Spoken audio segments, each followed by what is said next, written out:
Welcome to Founders Future, a podcast powered by Closers.io, where we explore the journeys of visionary entrepreneurs and the strategies shaping their company's future.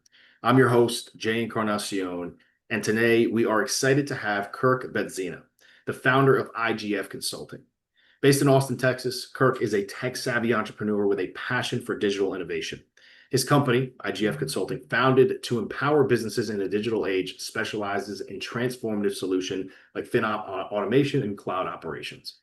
We'll be diving into Kirk's entrepreneurial journey, how IGF Consulting is revolutionizing business operations, and his vision for scaling this innovative venture. So with that being said, let's get right into it. Kirk, welcome to Founders Future. Thank you. Happy to be here. Absolutely, man. A pleasure to have you on the show today. So really would love to take us back to the beginning for our listeners, if you can, Kirk. What specific problem in the digital transformation or automation space really inspired you to start IGF? Understanding business process, back of house things, moving documents from one place to another, packaging up files for other vendors so you can send them out. What I identified is that a lot of those tasks are very time intensive. And if you're an employer, you're spending a few cents every time somebody clicks on a keyboard. And the growth came from the work I was doing at my last employer, understanding that there could be a great market fit for this, and then start moving that forward into my business. Amazing. Amazing. So walk us through a bit of how IGF's offerings have evolved since you first started and launched, from the services that you're providing to who you're serving. How's that evolved to today, Kirk? So yeah, it was business automations in the beginning, and then moved into, as I just started to discover more tools and more cool stuff that I got interested in, I could start offering different products and stuff. So I created a free cybersecurity lead automation tool for businesses and released that, and then really started to get into business growth through digital marketing and things like that I'm currently doing right now for one of our clients. Incredible. So definitely want to dive into that a bit more. If you can walk us through really the nuts and bolts of what you're doing with IGF today, right? How you're generating revenue today. So that core offer, if you can break down all the core offers that you have on hand here for your clients, who this is for. So who's your ideal client that you like to work with, and how it's structured. Three-part question there. If you could break that down for us. Okay. Sorry. Remind me of the first one again. Yeah. Your core offerings, how it's structured, and who's your ideal client for those offers. Yeah, the core offering is business process automation. We'll get in, we'll find out what you do and what takes the most time for you to do. That way you can automate that process and potentially save time and dollars as far as labor goes.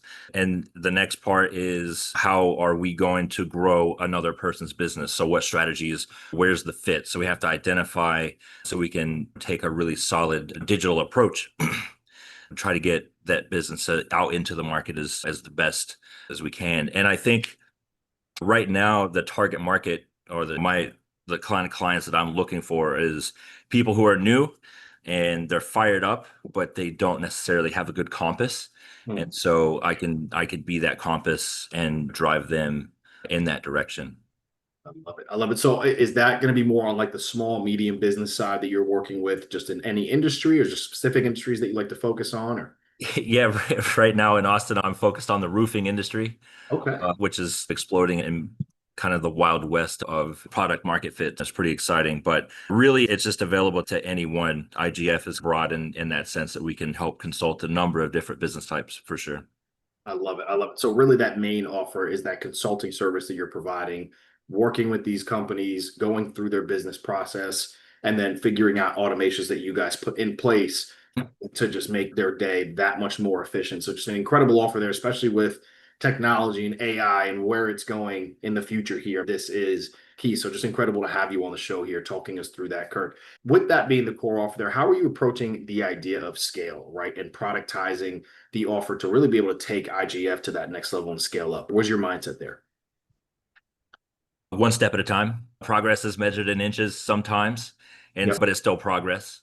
And as I'm building case studies with different roofers here in Austin, I have the social proof to say, hey, look, this is what I was able to do. For example, I took one client this month from $2,000 in revenue over 3 months to over $30,000 in revenue in 20 days.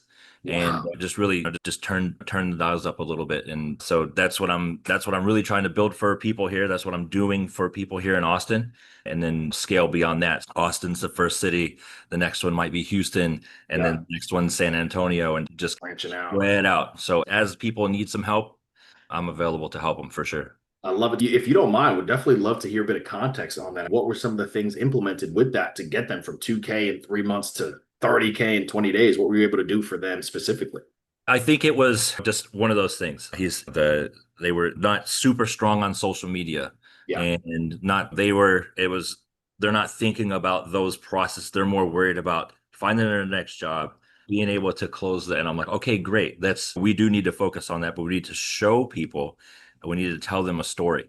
And so if you're going to the networking events, you're plugging in, you're talking to people, want to see you doing it.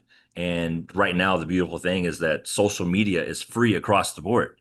And so if you can just be honest, be genuine, show people what you're doing, have that social proof, it's really going to help take off. And it certainly has in this case.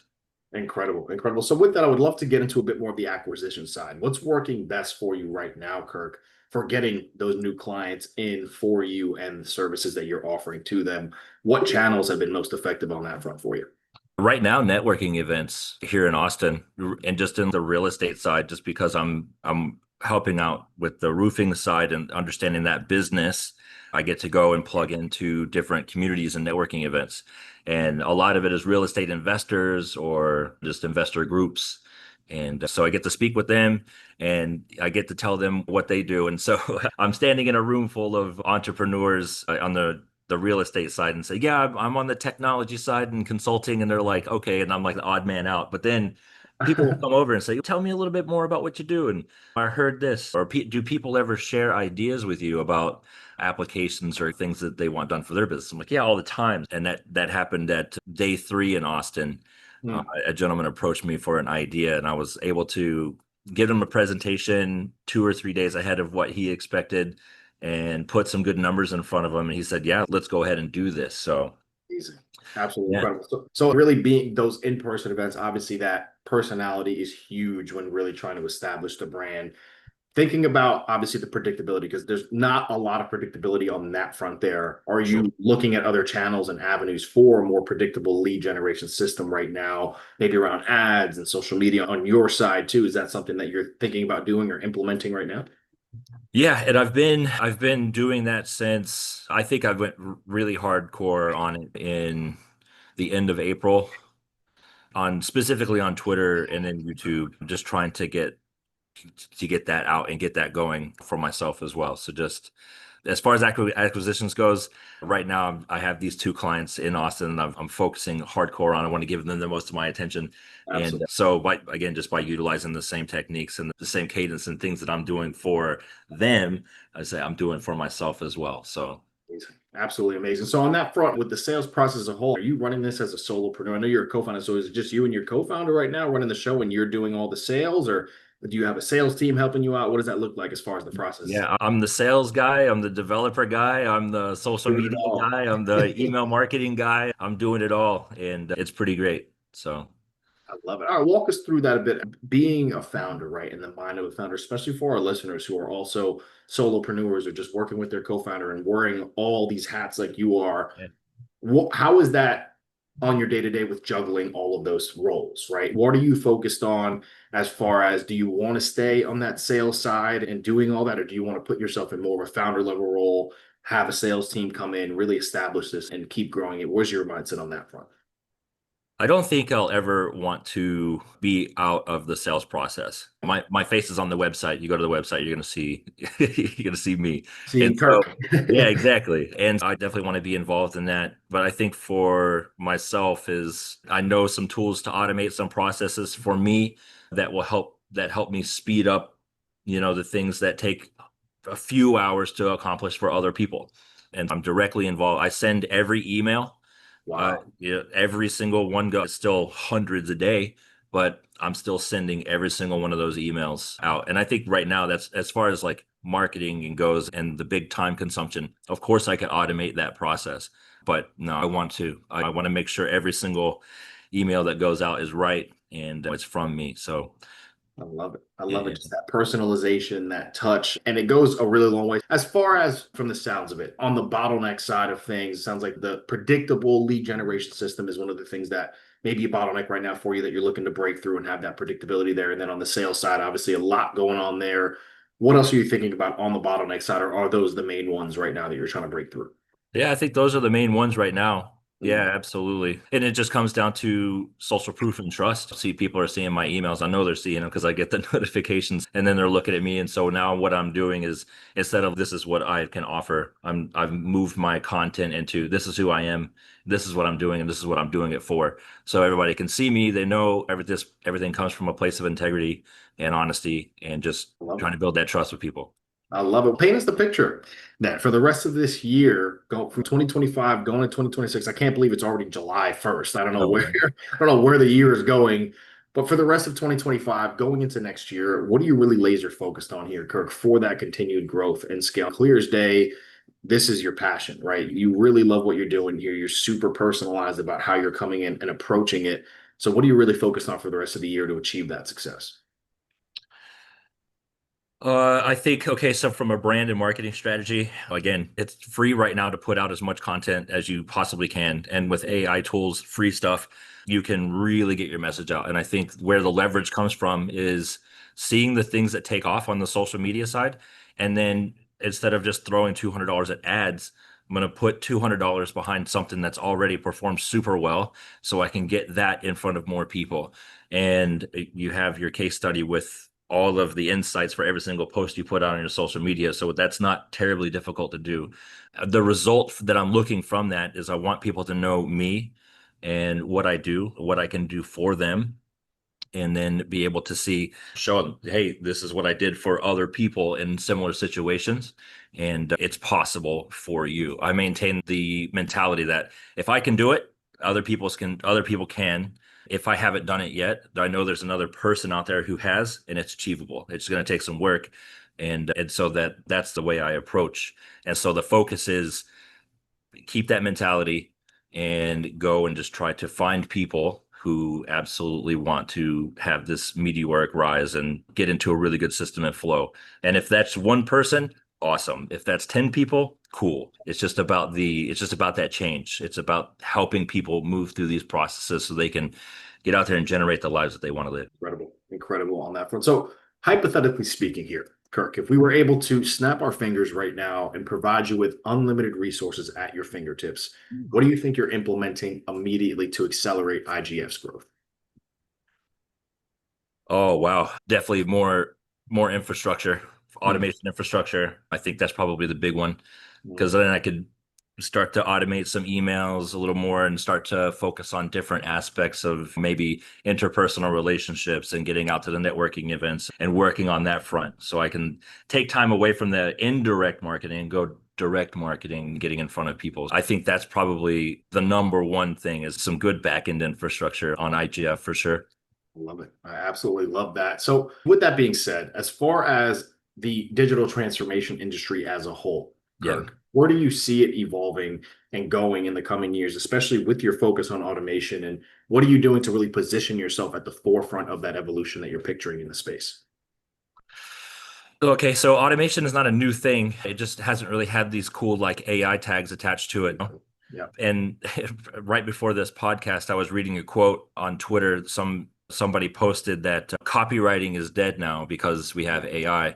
I just don't agree. I don't agree with the like human replacement portion. I think the people who are able to leverage tools, especially with AI now, are going to have a higher earning potential Yeah. than people who don't leverage these tools. So in this example, a copywriter leveraging AI tools to pump out a lot more content is going to have a higher earning potential than someone who says, I'm not going to use the AI stuff. And then Right. they're not putting out or not generating as much content. So their earning potential is a lot lower. And I think we're right now at the precipice with automation tools. So we have again, the people who leverage them are just going to be able to scale their business, going to be able to generate more income. And yeah, so that's my focus. I want to help people get into these places where they can start to leverage tools and generate more money. I love it. I absolutely love that. So with that, I do want to take us into the lightning round here, Kirk, before we wrap up the show. And on that front, I would love to hear about a tool or a resource that you're using, whether it's a technical insight, an automation strategy, an AI tool. What can you say is the biggest game changer for IGF this far? Oh man. I would have to say it's the coolest thing, and I wanted to give it away for free, and I mentioned it earlier in the show. Mm. It's the cybersecurity lead generation automation tool. It will completely scan someone's website. It'll find where there's compliance issues, and Wow. and it's completely free all the way. I've recorded a video and shown you how to set it up, and everything you need is inside of this package. But for free, you're able to generate at least a $5,000 client and every website you scan. I wanted to be able to give something to somebody that they could get into the market and get going. So Incredible. it's a huge tool. And where is this tool accessible for the listeners? Where can they use this tool? That's on my Gumroad. So I release it through Gumroad. It's just one of those things. It's a trusted site, so people will go there and have faith. They can go and download Yeah, trusted things from the internet. absolutely. Yeah, so it's on the Gumroad. Incredible. So they're just being able to put that, so you have the software there, you go on these websites, it scans them and then gives the vulnerabilities, reach out to that company and say, hey, I can help you fix this. Yeah, specifically GDPR compliance. So if anybody is working in Europe and you don't have a GDPR compliant website, the EU has fined a little over $500 billion Wow. for businesses that don't have that specific compliance. So that alone, I think, is enough of a tool for people to see and go, oh yeah, I can just set this up for me, no problem, because paying 4% of your profit is a lot less than Yeah, 5,000 bucks. So a little bit of incentive, a little bit of pitch for people who want to pick that tool up and use it. But yeah, it's free and available. absolutely incredible. And then just one last question. That's amazing. And just gold for the listener. So definitely take advantage there to our listeners. My last question for you here, Kirk. What is the best piece of advice that you can give to our listeners tuning in? Just heard your incredible journey and everything that you're going to be able to achieve and succeed with. What can you leave them with before we wrap up the show today? Integrity matters, Mm, honesty matters, and truth matters. And I think if you lead with those for in respect, and if you lead, I think, with that little group of just being a good person and being honest and being upfront, being truthful and doing the right thing, even when nobody is looking, you move different and people see it and they can pick up on that. And I think, that, and give yourself a little bit of grace. Be kind to yourself because it's not easy. It's not hard. You're going to sit there and go, I failed at this or I failed at this. You say, no, I'm doing this and just got to keep moving forward. I love it. I love it. With that right there, ladies and gentlemen, that is going to wrap up another inspiring episode of Founders Future. And just a massive thank you to you, Kirk, for coming on the show today, sharing your incredible journey and your insights, and clear as day, the passion, the drive, the intelligence that you have on providing resources like that for free. Just truly an honor and a pleasure to have you on the show. I know you're going to do some incredible things and definitely would love to have you back in the future. Get some really good updates. I know there's going to be a bunch. So again, thank you so much for coming on today. And to our listeners, if you enjoyed this episode, don't forget to subscribe to Founders Future wherever you get your favorite podcast. And also don't forget to follow Kirk on X and LinkedIn at Kirk Betzina. For more resources and insights, you can visit us at closers.io, where we help companies accelerate their growth with world-class systems. Until then, keep climbing, and we will see you on the next one.